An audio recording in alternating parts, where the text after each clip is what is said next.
এই স্কুলটা সেদিনই আমরা ইতিহাসে থাকবো।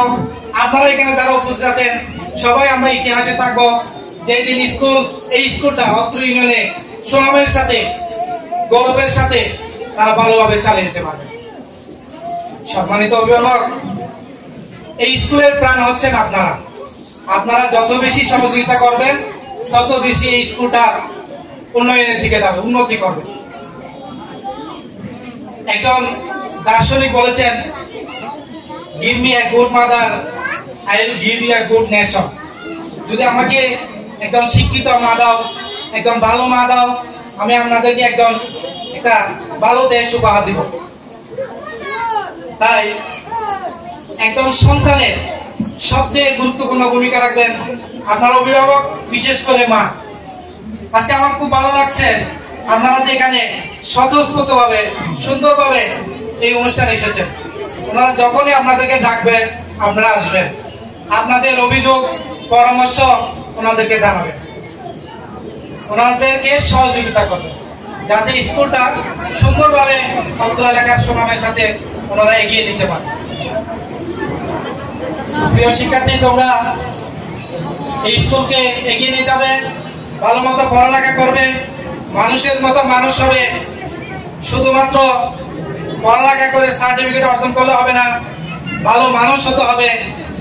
যে শিক্ষা তোমার দেশের, সমাজের, পরিবারের উন্নয়নে কাজে লাগবে, আমরা সেই ধরনের শিক্ষা গ্রহণ করব। সে ব্যাপারে আমি নিশ্চয়তা দিতে পারি, আপনাদেরকে আমি নিশ্চয়তা দিতে পারি যে পরিচালকরা এই স্কুলটি প্রতিষ্ঠা করেছে সততা, ন্যায়, নিষ্ঠা, আদর্শের সাথে আপনাদের সন্তানকে ওরা মানুষ হিসাবে গড়ে তুলবে, এই প্রতিশ্রুতি আমি আপনাদেরকে রাখতে পারি। কারণ তাদেরকে আমরা চিনি, তারা নিজেরা চারিত্রিকভাবে সেভাবে গঠিত হয়েছে, যে যত সুন্দরভাবে গঠিত হয়েছে, যে যত সুন্দরভাবে সবাইকে দিতে পারবে। আজকে বক্তারা সুন্দর সুন্দর বক্তব্য বলেছেন, যেগুলো বলেছেন আপনারা সেগুলো আমল করবেন, সেগুলো জীবনে কাজে লাগাবেন। ভাইয়েরা সুন্দর সুন্দর বক্তব্য রাখছেন, পরামর্শ দিয়েছেন, হয়তো ঘরের মানুষ, কাছের মানুষ, এটা ভেবে নিবেন না, এগুলো অনেক মূল্যবান পরামর্শ। আজকে শিক্ষার্থীরা বই নিতে এসেছে, তাদের অধীর আগ্রহে নতুন বই নেওয়ার জন্য তারা নতুন স্কুলে নতুন জামা পরে নতুন মানুষদের হাত থেকে বই নেওয়ার অধীর আগ্রহে বসে আছেন।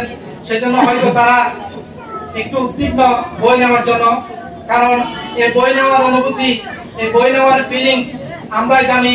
কারণ আমরা ছোটবেলায় এই 2-3টা বই নেওয়ার জন্য, আমার মনে আছে ক্লাস 3তে এখনো সকালে লাইনে দাঁড়িয়ে মনে হয় বিকালে বই পেয়েছি, তাও 3টা পুরাতন, 3টা নতুন। তা এখন শিক্ষার্থীরা অনেক সৌভাগ্যবান, তারা বছরের শুরুর দিকে তারা নতুন বই পেয়ে যাচ্ছে। নতুন বইয়ের যে একটা গ্রান, সেটা যে কেমন যারা নিয়েছে তারাই জানে। এই নতুন বইয়ের গ্রানটা অনেক সুস্বাদু, অনেক ভালো লাগার একটা বই নেওয়ার জন্য অধীর আগ্রহে বসে আছে। বই নেওয়ার সাথে সাথে পুরো বই উল্টাই দেখবে কি আছে, মানে প্রথম দিনে বই সকল দেখে নেবে, মানে এটাও কৌতূহল জাগে। তো এটাই নিয়ম।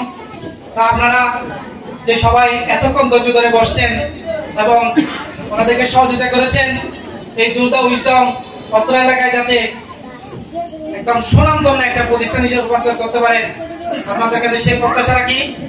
আমি একটা ছোট্ট গল্প বলে আমার বক্তব্য শেষ করব। সবার মনে হয় কি দেওয়া লেগে গেছে, নাস্তার ব্যবস্থা তো আছে, মনে হয় নাস্তার ব্যবস্থা আছে, অসুবিধা নেই। আপনারা খরগোশের কচ্ছপের গল্পটা সবাই শুনতে পাবেন, সবাই শুনছেন?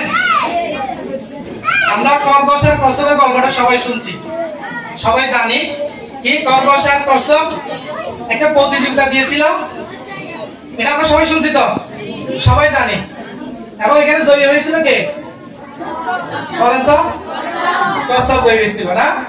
আমরা এটা জানি, কিন্তু এটার পিছনে আরো 3টা গল্প আছে। প্রথমটা আমরা এভাবে সবাই জানি, খরগোশ আর কচ্ছপ প্রতিযোগিতা দিয়েছিল। কচ্ছপ আস্তে আস্তে যাচ্ছিল আর খরগোশ